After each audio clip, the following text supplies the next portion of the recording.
Hello दोस्तों, कैसे हैं सब। मेरा नाम है हिमांशु और मैं स्वागत करता हूं आप सबका आपके अपने चैनल कॉमिक वर्ल्ड पर। तो चलिए दोस्तों, शुरू करते हैं मनोज कॉमिक्स में राम रहीम सीरीज की कॉमिक मौत से टक्कर का दूसरा भाग।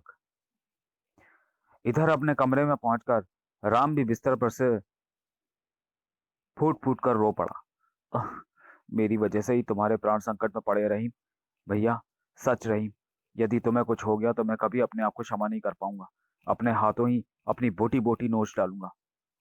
जबकि उधर दूर आकाश गंगा में हम अपने ग्रह के निकट पहुंच चुके हैं मिस्टर रहीम। वह जो सितारा तुम देख रहे हो वही हमारा ग्रह जैकुला है। वाह, अति सुंदर लग रहा है। और वह है वार्टेम ग्रह, हमारा दुश्मन देश। आजकल हम इन्हीं के कारण परेशान हैं। अपने सम्राट के आदेश पर इन्हीं से निपटने के लिए हम तुम्हारी पृथ्वी पर प्रोफेसर भास्कर से मदद मांगने गए थे, लेकिन बदकिस्मती से हमें असफल लौटना पड़ा। अच्छा, क्या आप बता सकते हैं कि हम और कितनी देर में आपके ग्रह पर लैंड करेंगे? आपकी पृथ्वी के समय के अनुसार लगभग 13 या 14 मिनट में। तभी कमांडर, वह देखिए। ओह, वे तो वार्टोम सीमा रक्षक लड़ाकू यान है। गजब हो गया। वे वास्तव में वार्टोम के शक्तिशाली लड़ाकू यान थे, जिन्होंने पलक झपकते ही जैकुला यान को अपने घेरे में ले लिया। उफ, अब तो भगवान ही रक्षक है। वार्टोम के एक यान के भीतर कैप्टन हिंक, जैकुला यान हमारे निशाने की जद में है। क्या उसे नष्ट कर दिया जाए? नहीं, उन्हें आत्मसमर्पण करने का निर्देश दो। महामहिम का आदेश है कि उनके अन्य ग्रह से वापस लौटने पर उन्हें जिंदा ही पकड़कर उन्हें उनके सामने पेश किया जाए, ताकि यह मालूम हो सके कि वे किस ग्रह पर गए थे और वहां से किस प्रकार की मदद लेकर आ रहे हैं। Right sir. हेलो हेलो जैकुला वासियों, क्या तुम मेरी आवाज सुन रहे हो? सुनो, मैं तुम लोगों से ही संबोधित हूँ। तुम लोगों का यान इस समय हमारी यान की जद में है। अतः तुम लोगों की भलाई इसी में है कि तुरंत आत्मसमर्पण कर दो, वरना तुम सभी को तुम्हारे यान समेत नष्ट कर दिया जाएगा। जयकुला यान में कमांडर, वे हमें आत्मसमर्पण करने की धमकी दे रहे हैं। ओह, मजबूरी है। आत्मसमर्पण करना ही होगा। यदि बात केवल हम लोगों की जिंदगी की होती तो शायद मैं मरते दम तक हथियार डालने का फैसला नहीं करता। लेकिन सवाल मिस्टर रहीम की जिंदगी का है, जो कि इस समय हमारे मेहमान हैं, और इनकी जिंदगी खतरे में डालने का हमें कोई हक नहीं। उन्हें कह दो कि हम आत्मसमर्पण करने के लिए तैयार हैं। Right sir. फिर कमांडर जोरो एक अन्य व्यक्ति की ओर पलटा। और मिस्टर सीवर, आप तुरंत कंट्रोल रूम से संपर्क स्थापित करें, उन्हें जल्द से जल्द अब तक की सारी कहानी और घटनाओं से अवगत करा दीजिए, ताकि महामहिम मंडेला हमारी पृथ्वी से लौटने का इंतजार ही करते ना रह जाएं। बहुत अच्छा कमांडर, अभी लीजिए। कमांडर जोरो के आदमी ने तुरंत अपने ग्रह के अंतरिक्ष कंट्रोल से संपर्क करके सारी स्थिति की सूचना दे दी। जबकि उनके आत्मसमर्पण करते ही वार्टोम के यान उनके यान को अपने घेरे में लिए अपने ग्रह की ओर बढ़ चले थे। कुछ देर बाद, जयकुला वासियों, हमारे यान के साथ साथ उतरो। ध्यान रहे, किसी किस्म की चालाकी दिखाने की कोशिश की तो जान से हाथ धो बैठोगे। शीघ्र ही वार्टोम के यानों के साथ जयकुला यान ने भी वार्टोम की धरती पर लैंड किया। लेकिन जैसे ही कमांडर जोरो, रहीम और कर्नल टोपो आदि यान से बाहर निकले, उन्हें वार्टोम के अनेक सशस्त्र सैनिकों ने अपने घेरे में ले लिया। ले चलो इन्हें महामहिम के पास। वही इनसे पूछताछ और इनकी मौत और जिंदगी का फैसला करेंगे। उफ, अब शायद ही कभी राम भैया और अंकल आंटी से मुलाकात हो। ठीक उसी समय पृथ्वी पर, रहीम नहीं, नहीं, तुम्हें कुछ नहीं हो सकता रहीम। रहीम से ही संबंधित कोई भयानक सपना देखकर राम चीख उठा। उसकी चीख सुनकर उसके मम्मी पापा, मम्मी डैडी घबराए से उसके कमरे में पहुंचे। क्या हुआ बेटे, तुम रो क्यों रहे हो? तुम चीखो क्या थे राम? तुम्हारी तबीयत तो ठीक है ना? डैडी, मैंने सपने में देखा कि कुछ भयानक इंसान रहीम को मौत के घाट उतारने की तैयारी कर रहे हैं, और रहीम सहायता के लिए मुझे पुकार रहा है। नहीं नहीं, ऐसा मत कहो बेटा। रो मत बेटे, रहीम को कुछ नहीं होगा। एक ना एक दिन वह जरूर हमें मिलेगा। तुमने एक भयानक सपना देखा है, और सपने हकीकत नहीं होते। लो पानी पियो और सो जाओ। इसी तरह एक एक कर दिन बीतते रहे।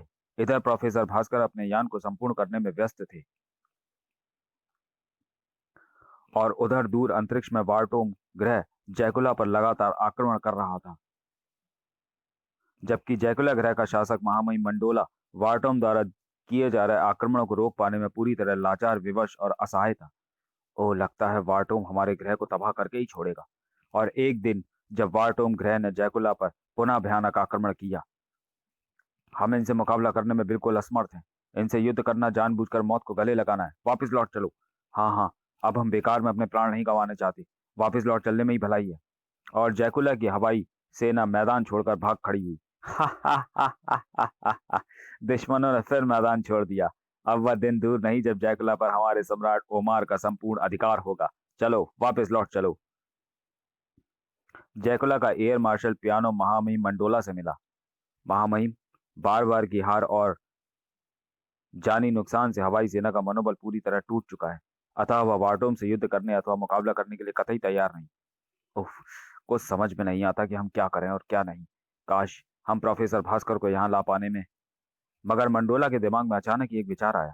कमांडर जोरो ने अपने अंतिम संदेश में बताया था कि मेरी दी हुई अंगूठी उसने प्रोफेसर भास्कर के ही परिचित एक लड़के राम को सौंप दी थी, जिसका साथी उसके ही पास अमानत के रूप में रह गया था।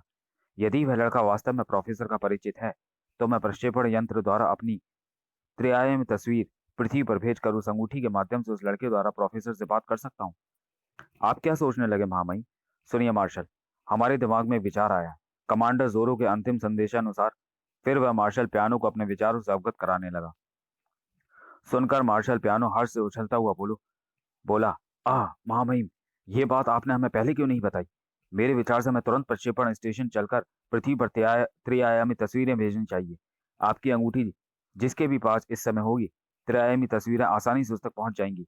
फिर उसके माध्यम से प्रोफेसर तक आसानी से पहुंचा जा सकता है। आप ठीक कहते हैं मार्शल, आइए चलें। वह एक बहुत बड़ा हॉल था, जहां विभिन्न प्रकार के विचित्र विचित्र यंत्र फिट थे। उनमें प्रक्षेपण कैमरा भी फिट था। वह कैमरा ऐसा था जो किसी की भी जीती जागती तस्वीर को सौर मंडल के किसी भी ग्रह पर प्रकाश की गति से भी अधिक तीव्र गति से पहुंचा सकने में सक्षम था। मार्शल पियानो के साथ सम्राट मंडोला उसी स्टेशन पर पहुंचे। यदि देवता ने मदद की तो हम जरूर प्रोफेसर संबंध स्थापित करने में सफल होंगे। महामहिम की जय हो। प्रक्षेपण कैमरे के सामने पहुंचकर महामहिम मंडोला पहले से ही वहां रखे एक सिंहासन पर बैठ गए। कैमरा ऑन करके दिशा पृथ्वी ग्रह की ओर करो। Okay marshal. और प्रक्षेपण यंत्र उस विचित्र कैमरे के ऑपरेटरों ने जैसे ही कैमरे को ऑन किया, अद्भुत था उनका विज्ञान।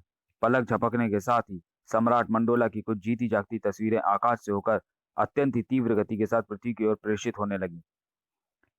इधर पृथ्वी के अनेक देशों में से एक देश भारत में काम खत्म हुआ। यान अब पूरी तरह उड़ान भरने में सक्षम है। आप सब जाकर आराम करें। यान के संपूर्ण रूप से तैयार हो जाने की खुशी में मैं आप लोगों को 1 माह की पूर्ण छुट्टी देता हूँ। धन्यवाद प्रोफेसर। सबके जाने के बाद मेरी वर्षों की मेहनत आखिरकार रंग लाई।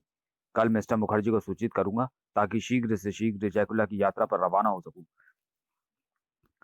मित्र मंडोला की यह विचित्र अंगूठी टेप रिकॉर्डर होने के साथ साथ दिशा सूचक यंत्र भी है, अतः मुझे जैकुला ग्रह पहुंचने में कोई कठिनाई नहीं होगी। फिर प्रोफेसर खुली सांस लेने के लिए बाहर बने बाग में निकल आए। रात के समय अंतरिक्ष का नजारा कितना सुंदर लगता है, और इन सितारों और उल्काओं के मध्य से होकर आकाश गंगा की सैर करना, आहा। निसंदेह मैं खुशकिस्मत हूँ जो मुझे अंतरिक्ष की अनेकों बार सैर करके आनंद उठाने का मौका मिला। तभी, अरे वह क्या! वह वास्तव में महामहिम मंडोला की त्रिआयामी तस्वीर ही थी, जो ठीक प्रोफेसर के सामने पहुंचकर वायुमंडल में स्थिर हो गई। सम्राट मंडोला! आहा भास्कर, देवता का शुक्र है कि तुम मिल गए। शायद तुम मुझे इस अवस्था में अपने सामने देखकर आश्चर्यचकित हो रहे होगे मित्र। ऐसी बात नहीं है मित्र मंडोला। मैं जानता हूं कि तुम्हारा ग्रह ग्रह विज्ञान हमारी पृथ्वी से सैकड़ों वर्ष आगे है, और प्रक्षेपण कैमरे जैसे अद्भुत यंत्र का आविष्कार भी कर चुका है। उसी कैमरे के चमत्कार से तुम्हारी त्रिआयामी तस्वीर लगातार मुझे हरकत करती दिखाई दे रही है, ठीक पर्दे पर दिखाई देने वाली किसी चलचित्र के समान। वाह! निसंदेह तुम्हारे मस्तिष्क का कोई जवाब नहीं। लेकिन मित्र, मुझे इस बात का आश्चर्य भी है कि तुम मेरी इस प्रयोगशाला तक पहुंच कैसे गए, तुम्हारी उंगली में पड़ी अपनी अंगूठी की मदद से। ओह, सुनो प्रोफेसर, मुझे तुम्हारी सहायता की सख्त आवश्यकता है। मैं चाहता हूं कि तुम किसी प्रकार मेरे ग्रह पर आ जाओ और दुश्मनों से निपटने में मेरी मदद करो। तुम्हारा संदेश मुझ तक पहुंच गया था मित्र, लेकिन मुझे आश्चर्य है कि तुम्हारे आदमी मुझसे मिले बगैर अचानक वापस क्यों लौट गए। मजबूरी के कारण मित्र।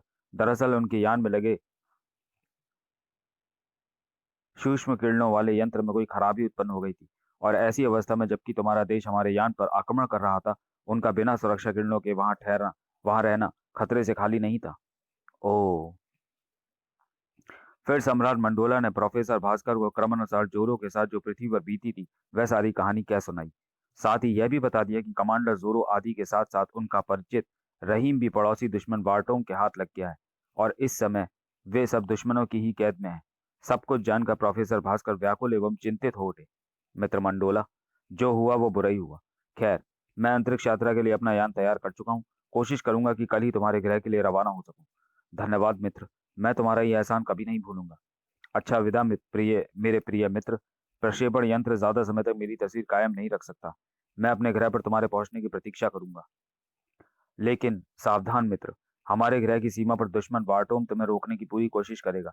चिंता मत करो, उनका मुंह तोड़ जवाब देने की भी पूरी तैयारी कर चुका हूँ। अगले पल मंडोला की त्रयायामी आकृति अदृश्य हो गई। अब राम और मिस्टर मुखर्जी को फोन पर सारी स्थिति से अवगत करा दूं। ओह, इतनी रात गए, किसका फोन हो सकता है? Hello, Ram speaking. राम, मैं प्रोफेसर भास्कर बोल रहा हूँ। सुनो, अभी कुछ देर पहले मेरी मुलाकात जैकुला के सम्राट मंडोला की त्रिआयामी तस्वीर से हुई थी। उनके कहे अनुसार तुम्हारा साथी रहीम उनके आदमियों सहित दुश्मन की कैद में पहुंच गया है। फिर भास्कर राम को मंडोला से हुई बातचीत के बारे में बताने लगे। सारी बात सुनने के पश्चात, आप जैकुला के लिए कब रवाना हो रहे हैं अंकल? कल सुबह 11 बजे के आसपास। ठीक है, मैं 11 बजे से पहले आपके पास पहुंच जाऊंगा। ठीक है, मैं मिस्टर मुखर्जी को भी फोन कर देता हूँ। इसकी कोई जरूरत नहीं, मैं स्वयं उनसे बात कर लूंगा। Okay, good night. अगले दिन सुबह, डैडी किसी काम से बाहर जा रहे हैं और मम्मी घर के कामकाज में व्यस्त है। मौका अच्छा है, मुझे भी तैयार होकर घर से खिसक लेना चाहिए। राम फटाफट तैयार हुआ और मम्मी की नजरों से बचकर बाहर निकलने के लिए यही रास्ता उपयुक्त है। गैराज में जाकर राम ने चुपचाप अपनी मोटरसाइकिल बाहर निकाली और उसे बिना स्टार्ट किए ही बंगले से बाहर सड़क पर निकल आया। फिर अगले ही पल, मुझे घर पर ना पाकर मम्मी डैडी परेशान जरूर होंगे, लेकिन मजबूरी है। उन्हें बता देता तो कदापि मुझे इस खतरनाक अंतरिक्ष यात्रा पर नहीं जाने देते। कुछ देर बाद वह बाल सीक्रेट सर्विस में चीफ मुखर्जी मिस्टर मुखर्जी के सामने था। ये कैसे संभव हो सकता है राम? इतनी जल्दी मैं भला प्रोफेसर के साथ जाने के लिए उपयुक्त आदमियों का इंतजाम कैसे कर सकता हूँ? कम से कम जो इसके लिए 2 दिन का समय चाहिए। आदमियों की कोई जरूरत नहीं चीफ, मैं अकेले ही प्रोफेसर के साथ जाऊंगा। ये तुम क्या कह रहे हो? तुम अकेले प्रोफेसर के साथ जाओगे? नहीं, मैं इसकी इजाजत हरगिज नहीं दे सकता। ये कोई साधारण अभियान नहीं है। समय कम है चीफ। रहीम दुश्मनों की कैद में फंसा जिंदगी का एक एक क्षण गिन रहा होगा। अतः मैं किसी कीमत पर नहीं रुक सकता। लेकिन बहस में समय बर्बाद ना करके मुझे आज्ञा दीजिए चीफ। रहीम का जीवन बचाने के लिए हमारा तुरंत रवाना हो जाना ही अच्छा है। यदि उसे कुछ हो गया तो मैं कभी अपने आप को माफ नहीं कर सकूंगा। और चीफ मुखर्जी को आखिरकार राम की जिद के आगे झुकना ही पड़ा। ठीक है, यदि तुम नहीं मानते तो जाओ। मैं ईश्वर से तुम्हारी सफलता की प्रार्थना करूंगा। You are great chief uncle. अब मैं चलता हूँ। ठहरो, प्रोफेसर की प्रयोगशाला तक मैं भी तुम्हारे साथ चलता हूँ। तब जल्दी कीजिए, मुझे 11 बजे से पहले पहले उनके यहाँ पहुंचना है। कुछ ही देर बाद। राम बेटे, तुम्हें घर से अचानक ही लापता पाकर तुम्हारे मम्मी डैडी बहुत परेशान होंगे। यदि उन्होंने इस संबंध में मुझसे पूछा तो मैं उन्हें क्या जवाब दूंगा? तुम बहुत चालाक हो। मुझे आप पर विश्वास है चीफ अंकल कि आप उन्हें समझा देंगे। तुम बहुत चालाक हो। अपनी परेशानी मेरे सिर डाल दी। खैर, देखूंगा। लगभग आधे घंटे पश्चात वे प्रोफेसर के सामने थे। मुझे खेद है प्रोफेसर कि मैं इस अभियान में आपकी कोई सहायता नहीं कर पाया। आप निश्चिंत ना हो आप चिंतित ना हो मिस्टर मुखर्जी।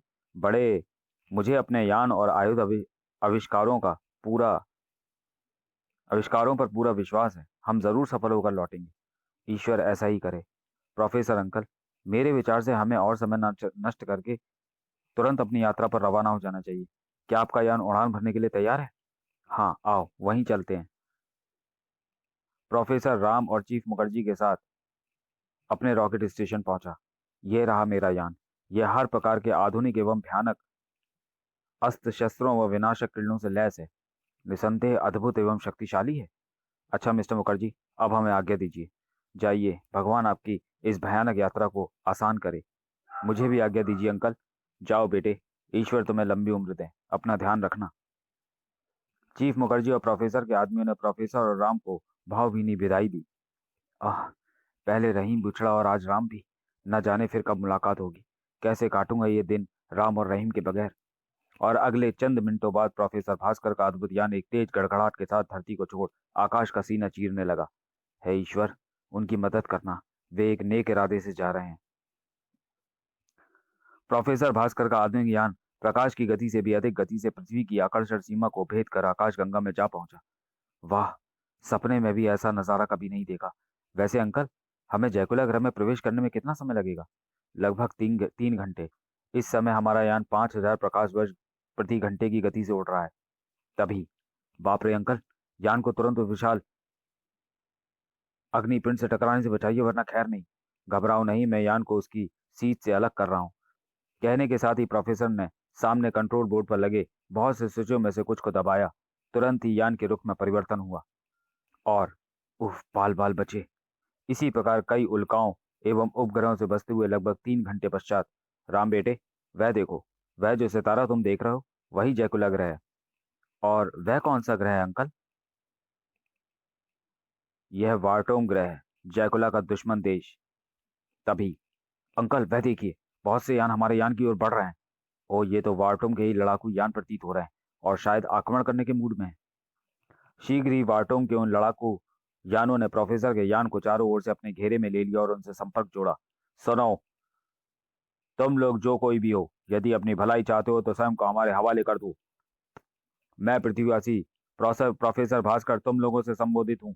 हम जयकुला जा रहे हैं। मैं तुम लोगों को चेतावनी देता हूँ कि तुम लोग हमारा मार्ग छोड़ दो, वरना अपनी तबाही के तुम स्वयं जिम्मेदार होगे। वार्टोम के एक यान के भीतर, कैप्टन हिंक, वे पृथ्वीवासी तो उल्टे हमें ही धमकी दे रहे हैं। लातों के भूत बातों से नहीं मानते। आक्रमण करो और उन्हें उनके यान से नष्ट कर दो। क्या वार्टोंग ग्रह के यान प्रोफेसर भास्कर बलराम को आत्मसमर्पण करने पर मजबूर कर सके? प्रोफेसर भास्कर सम्राट मंडोला की सहायता कर सके या नहीं? रहीम, जिसका वार्टोंग ग्रह ने अपहरण कर लिया था, अपने देश भारत वापस आ सका या नहीं? यह सब जानने के लिए इंतजार कीजिए राम रहीम सीरीज की अगली कॉमिक्स, तबाही का देवता। तब तक के लिए धन्यवाद।